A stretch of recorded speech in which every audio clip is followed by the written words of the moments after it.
Good day, I'm Stephen McHugh, and this is your JIS News for Wednesday, August 30. Prime Minister Andrew Holness is assuring Jamaicans that government is fine-tuning the implementation of the zones of special operations to carry out the initiative in the correct manner. In response to public sentiments agitating for the zones, Mr. Holness says the police are being trained and agencies realigned to ensure the policy is effective and beneficial to the nation.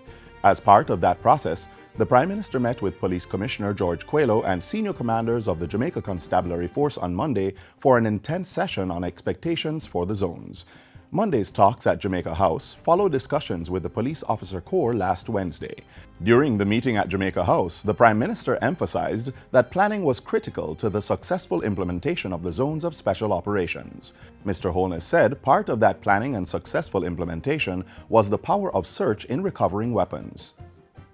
Meanwhile, the Prime Minister held a series of cabinet meetings on Monday to discuss government's fiscal policy.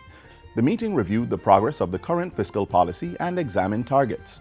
Cabinet members also discussed plans for the budget for the 2018-2019 financial year. And on Tuesday, Mr. Holness led Cabinet in discussions on the zones of special operations.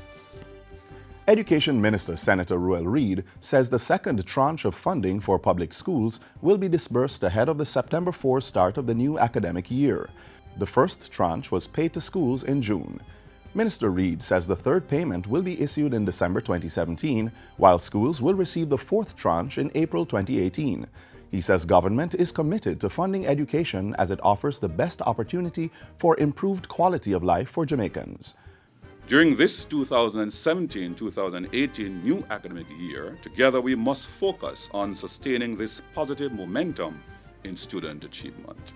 The Education Minister was addressing a JIS think tank on Monday. He pointed out that the ministry was also honoring its commitment to increase funding to primary, all-age and junior high schools this academic year with a budget of $1 billion excluding salaries. Minister Reid said schools would also continue to be provided with a maintenance grant of $50,000 per school, along with a janitorial grant of $172,000. Jamaica now has an additional area code to facilitate the introduction of mandatory 10-digit dialing, which becomes effective on May 31, 2018. The new area code is 658. The Office of Utilities Regulation, OUR, says the additional area code will ensure that there are sufficient numbers available to satisfy telecommunications growth over the next 25 years. In a statement, OUR Director General Ansord Hewitt says the new area code will be used in addition to and not as a replacement for the existing 876 area code. 658 will be used once the existing telephone numbers under the 876 area code are exhausted. In the meantime, OUR's Director General is assuring that the introduction of 10-digit dialing on May 31, 2018 will not increase telephone charges or require a change to persons' existing telephone numbers. Ahead of its implementation date, business, government, and residential customers are being asked to start adding the current 876 area code on all their printed materials and signage.